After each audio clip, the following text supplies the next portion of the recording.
Mónica... No, Lucía. No, ya sé. Bueno, hubo un discurso feminista de Silvia Lopenato que causó conmoción en el mundo. O al menos fue escuchado. Fue escuchado desde 2018 hasta acá, cuando en junio la Cámara de Diputados, en junio de 2018, dio el debate por la ley para legalizar el aborto, la interrupción del embarazo. Bueno, hay una publicación muy reconocida a nivel internacional que se llama Brut, así como el champagne extra Brut. Lo pueden googlear y van a ver, hicieron un compilado de lo que ellos consideraron que eran los mejores discursos feministas de la década. Y entre figuras quizás más reconocidas en el mundo del espectáculo, como Emma Watson en la ONU o Natalie Portman en medio del movimiento Me Too y otras mujeres de India, de Pakistán, de Estados Unidos. Bueno, el cierre del video, o sea, no solo han distinguido el discurso que Silvia Lopenato dio en ese momento en el debate en la Cámara de Diputados, sino que además lo eligieron, quizás porque el video va cronológicamente, pero a mi entender también es el más impactante y el más emotivo y le hace un dignísimo cierre a este video imperdible. Tiene subtítulos, lo pueden buscar y lo pueden ver, sino que justamente la eligen a ella con este discurso 2018 para cerrar como lo mejor de la década en términos de discursos por los derechos de las mujeres. En ese momento creo que ya fue una locución que nos conmovió a todos y que ahora ha sido reconocida internacionalmente, quizás en muchos lugares del mundo donde no habían tenido la posibilidad de verlo y escucharlo, ahora lo podrán hacer con subtítulos y seguramente le va a llegar a muchísimas más personas. Bueno, está acá la protagonista de este video, en un ratito, o creo que en segundos, le están poniendo el micrófono, va a estar sentada acá con nosotros charlando.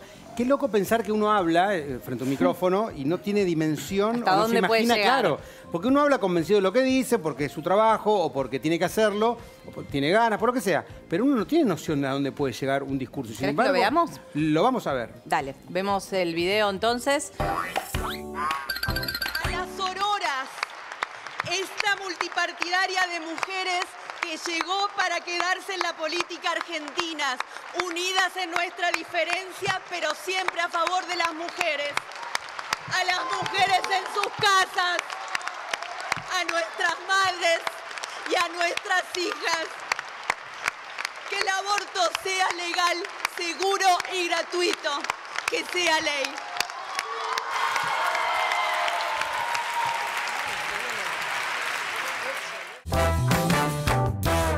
¿Qué te pasa ahora cuando te ves? Decís, ay, era yo, ¿cómo estaba? La verdad es que Bienvenida, perdón que te abordé así, pero bueno. Muchas gracias, gracias a ustedes por la invitación. Me vuelvo a emocionar yo. Yo también cuando veo el discurso me emociono, porque fue un discurso bien salido desde las entrañas, esas palabras que uno dice con convicción. Y lo vuelvo a ver y digo, no le cambiaría nada. Sí, tal vez al final, cuando estaba por bajar, acorté un poco la lista de las mujeres que quería nombrar. En realidad, simplemente porque pensé que era largo, que me iba a ir del pero tiempo. Eso no cambia el concepto del discurso. Claro, ¿no? Es pero como bueno. los agradecimientos de una fiesta, bueno, uno más, uno menos, no hace la fiesta. ¿Cómo surge el discurso? ¿Lo escribiste vos? ¿Te ayudó alguien? No lo invalida, si te haya ayudado alguien o no. Lo importante es el discurso y el mensaje. Pero digo, ¿cómo fue? ¿Cómo fue gestado? Yo me escribo todo lo que digo, me gusta escribir.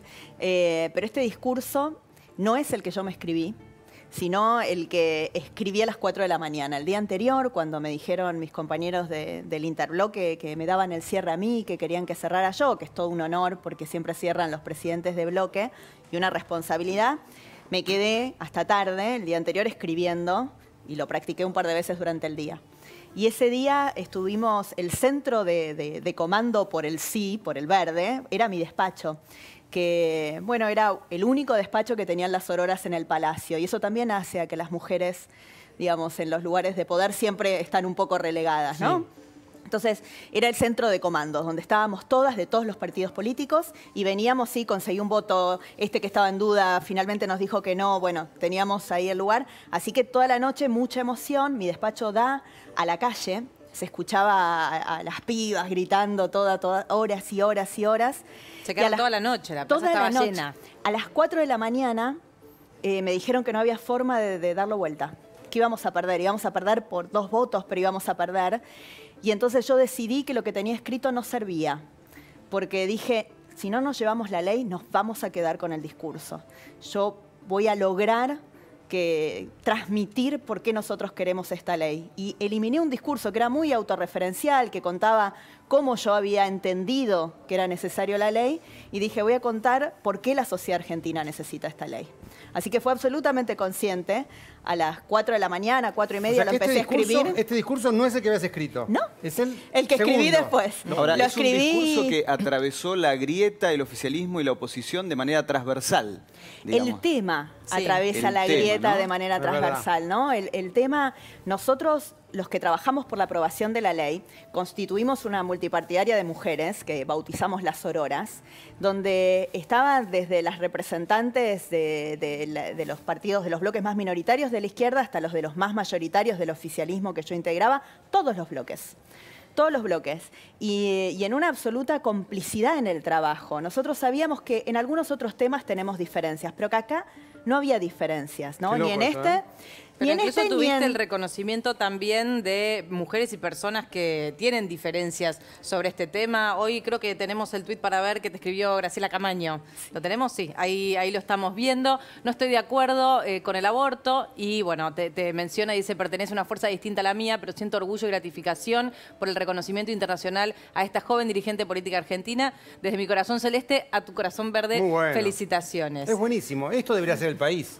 Que se piense distinto, pero que se pueda dialogar, que se pueda compartir. Digo, es una lástima que queda en un tuit, también por nosotros lo difundimos, pero no tiene la... ¿Cómo te enteraste que fue reconocido tu discurso? Bueno, me avisó una de mis colaboradoras y en simultáneo casi vino mi hija corriendo diciéndome que un compañero de la escuela, un ¿Le amigo de dice? ella, le había contado. ¿Pero Los dónde chicos, te enterás? ¿Por las redes? ¿Te llega un mail? Y le notificaron a una de mis colaboradoras. La verdad es que están de vacaciones también, porque justo era... Sí. Y además fue el 31, así que inclusive yo estaba preparándome para la cena de fin de año. Y en simultáneo yo atiendo el teléfono porque ella me estaba diciendo esto, mirá, eligieron a tu discurso como uno de los discursos feministas de la década, y venía mi hija corriendo a contarme también la Está ahí tu novedad. hija, ¿no? Sí, que está ahí. Venía a contarme también la novedad porque la habían visto ya en las redes, Claro. algún amiguito de ella, a un amigo de ella del colegio. Así que fue en simultáneo. ¿Qué edad ¿Qué tiene tu sentiste hija? cuando Perdón. te... 12 cuando- años. Ah, y cuando te viste en ese video con tantas otras mujeres, con discursos tan conmovedores, y Es vos muy cerrando fuerte, además, que es muy fuerte. Claro, sí, es muy fuerte encontrarse por lo menos en la compilación, rodeada de referentes tan grandes del feminismo. Pero para mí lo que es interesante es que este ranking no hubiera sido posible 10 años antes. Esta década tiene una década de discursos feministas para mostrar, porque las mujeres empezamos Lo a construyeron. ganar el Es una espacio. construcción. El espacio público. El espacio público no tenía voces femeninas fuertes. Y entonces para juntar otros 10 discursos hay que recorrer varias décadas, ¿no? Claro. Y en esta década es bastante más sencillo, y creo que cada vez va a ser más en los próximos años. Hasta que se naturalice. Hasta que se naturalice y hasta que haya también menos temas sobre los que reclamar. Porque lo que tiene la compilación es que, si ustedes la vieron, cada uno de esos discursos hace referencia a una esfera de los Sí. derechos de las mujeres que todavía están vulnerados. El mío, los derechos sexuales y reproductivos. Pero estaba Pero Malala mucho. hablando de la educación, digamos, estaba Chimamanda, estaban hablando las chicas del Me Too, ¿no? Emma Watson del He4She, hablando sobre la violencia de género, la equidad salarial. Así que creo que cada una también representaba una parte de ese debate público que por suerte se empezó a dar en el mundo entero. Y la Argentina en esto siempre tuvo, digamos, siempre fue muy pionera en términos de los derechos de las mujeres, el voto femenino Sí, en América Latina. instalado por Evita. Tengo una pregunta que tiene que ver y no tiene que ver. ¿Cómo haces para hablar con tu hija, que tiene 12 años, de un tema que ella puede entender, pero que todavía tiene una edad que no, que no? Bueno, No quiero, porque está ahí. Entonces no quiero- hay pregunta. Ya, vamos a la otra, pero bueno. Es más fácil vos con la tenés de 12 que entiende, y por supuesto no tanto con la de 8, porque están en otra edad y no tienen por qué estar en estos temas, ¿no? Pero lo loco es mis que a dos vos como hijas. mamá te deben escuchar, porque no es que vos te encerrás en el baño para hablar, debes estar hablando... Para practicar el discurso, Y no, por no ejemplo. sé, pero es un tema cotidiano en tu vida. Sí, lo que primero me pasó con mi hija de 12 años es que un día vino y me dijo, mamá, yo quiero que me traigas un pañuelo verde para poner en mi mochila. Y yo le dije, te voy a traer un pañuelo solamente si entendés Claro, qué obvio. significa el pañuelo. Y ella me dijo con total simpleza que si una nena no puede ser mamá. Y yo le dije, entendió, no necesita mucho Sí, más. sí, sí, no hace entender, falta- ¿no? Eso era el corazón digamos, del debate, por lo menos para esa edad. Después hemos hablado mucho, hemos hablado de lo que significa la autonomía, la capacidad de decidir, por qué solamente existe esta penalización de este tipo sobre las decisiones individuales para las mujeres en el Código Penal y no existe para los varones en ninguna otra circunstancia. ¿Qué significa que uno piense que el cuerpo de otra persona no se puede usar para nada? Digamos, que lo único que decide sobre el propio cuerpo es la persona, ¿no? Y eso que tenemos naturalizado en relación a la esclavitud o a la trata de personas, a veces parece que se toma normal cuando se quiere forzar, por ejemplo, una niña a ser madre. Entonces, me parece que son discusiones que por ahí, digamos, más complejas Sí, para sí, entender. obvio. Pero lo básico lo había Lo entendió. entendido. Y te hago una pregunta. ¿Qué rescatás o qué aprendiste en este transcurso Proceso. tuyo, en este proceso del pañuelo celeste? Porque yo creo que por cómo sos, no debes ser una persona cerrada que dice, no, verde, verde, verde, lo de celeste. Yo aprendí con el tiempo que a veces hay muchas verdades, ¿no? En todo. Y que los dos podemos tener razón, los 6, los 7, los 20, los millones. Pero ¿qué fue lo que pudiste entender del pañuelo celeste? Que no es que te cambie tu postura, pero como decir, ahí estamos de acuerdo, ahí No, vamos. lo primero que yo digo en relación a esa es que yo soy absolutamente respetuosa de las decisiones individuales y de las creencias individuales. Todas las personas tienen derecho a creer en la Argentina y libertad de cultos, digamos, a tener una religión, a vivir su vida bajo esos preceptos y eso hay que respetarlo siempre.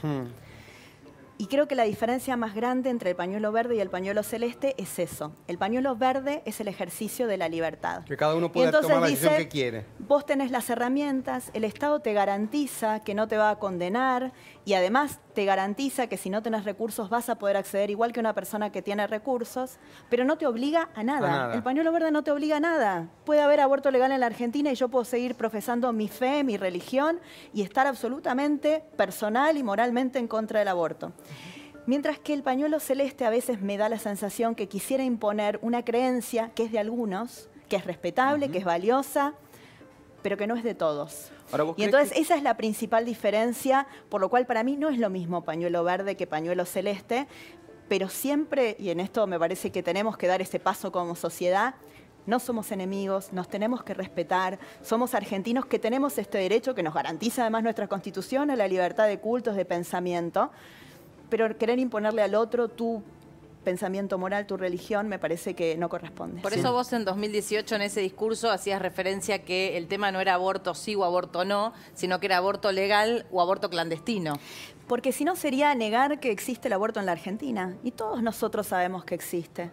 Todos nosotros conocemos que si una mujer quiere abortar, lo único que necesita es tener los recursos para Sí, pagarlo. de acuerdo a la condición económica, ¿va a tener más chance de salir adelante o no? Exactamente. Ahora, tratándose de posturas que parecen tan irreconciliables, ¿vos crees que esto podrá tener una salida fuera de esta visión River-Boca? Esto lo planteó el presidente, ¿no? De que es un tema de salud pública, de que se tiene que debatir, pero saliendo de esa rivalidad. ¿Crees que podrá lograrse eso?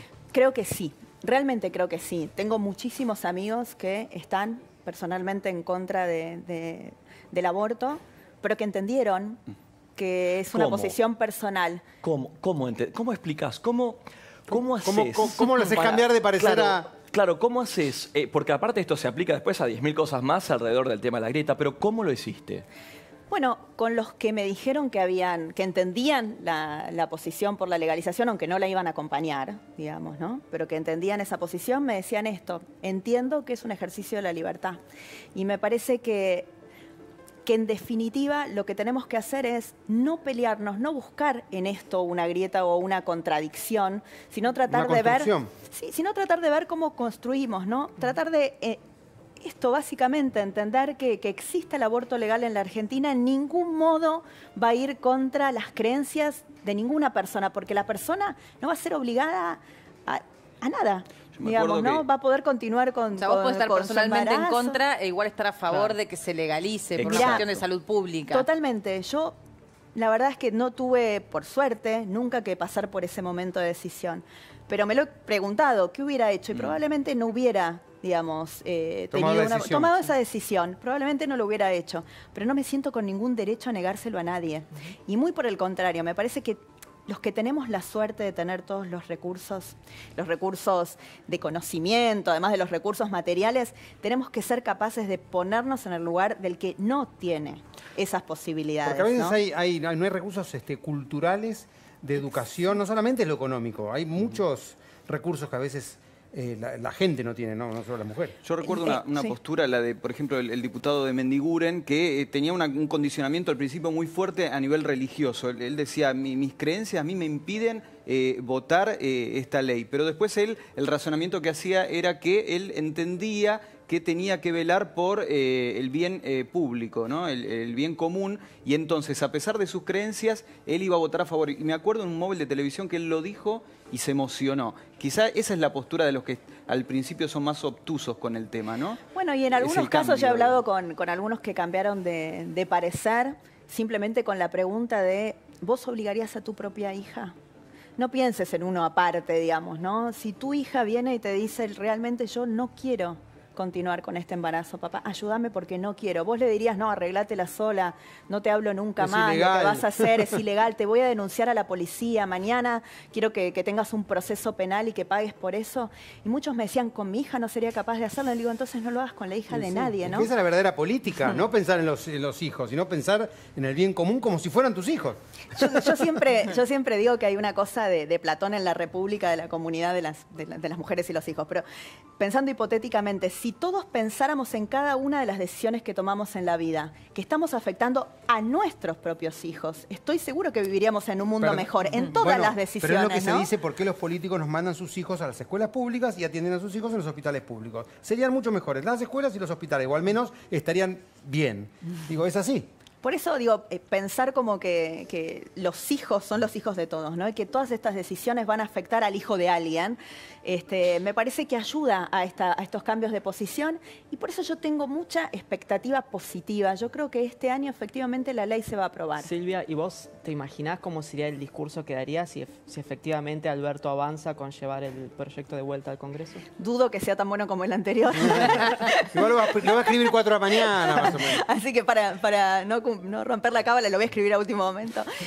Creo que hoy habría que decir otras cosas. Diría otras cosas hoy. ¿Cómo qué? Diría otras cosas. ¿Cómo que diría? No le Y spoilees creo- el discurso. No, bueno, Pueden pasar un montón de cosas más Sí, todavía. yo soy muy emocional y las cosas me salen así medio del estómago en el momento, así que probablemente lo que te diga hoy Pero- que voy a decir no diga pero nada. sí, fríamente, ¿no? Sí, habría que hablar de esto y falta hablar del otro. Bueno, ¿Qué temas incluiría? No importa Sí, la frase. a mí me parece que habría que hablar más del sentido de justicia que hay detrás de esta ley, ¿no? Esta ley es una ley, por un lado, que garantiza las libertades individuales. Y me parece que eso en cualquier sociedad, todo lo que avancemos para garantizar las libertades individuales nos hace mejores como sociedad. Y por el otro lado, creo que el componente central de esta ley es la igualdad. Es la igualdad de Igual a oportunidades. derechos. Igual a derechos es la igualdad de oportunidades. Claro, no gana nadie, en realidad. No es que gana un pañuelo o una parte de la sociedad. Eso es lo que hay que entender, digamos. Claro, bueno. En todo caso, que ganan todos, ¿no? Yo creo que ganan todos cuando uno conoce las historias, las pocas que se conocen, porque la verdad es que sigue siendo un tema bastante Muy tabú, oculto. obvio. En muchas provincias hay mucho subregistro de las muertes por aborto, de las mujeres que entran con infecciones productos de abortos clandestinos, entre otras cosas porque las mujeres por temor a la Pero judicialización no lo escúchame, dicen. si ni siquiera denuncian las mujeres cuando son víctimas de violencia de género o en su casa o, no sé, cualquier tipo de violencia, no se animan a denunciar. Entonces, ¿qué? Imagínate un tema... Cada vez se animan más. Sí, pero Sí. igual hay mucha cosa, y sobre todo culturalmente no está permitido. Pero bueno, te agradecemos por ser una referente argentina que está saliendo de nuestras fronteras y que pues yo siempre digo que cada vez que algo argentino anda bien, en lo que sea, político, deportivo, digo, alguien se entera que existe un país como la Argentina y que venga el turismo, que se enteren las cosas buenas que tenemos, la gente maravillosa, así que... Y es la posibilidad de inspirar a otros también, ¿no? Así es, así que te agradecemos mucho. Muchas gracias a ustedes. Bueno, nos vamos a ir a un corte y en el próximo bloque más Noticia y Media. Muchas gracias.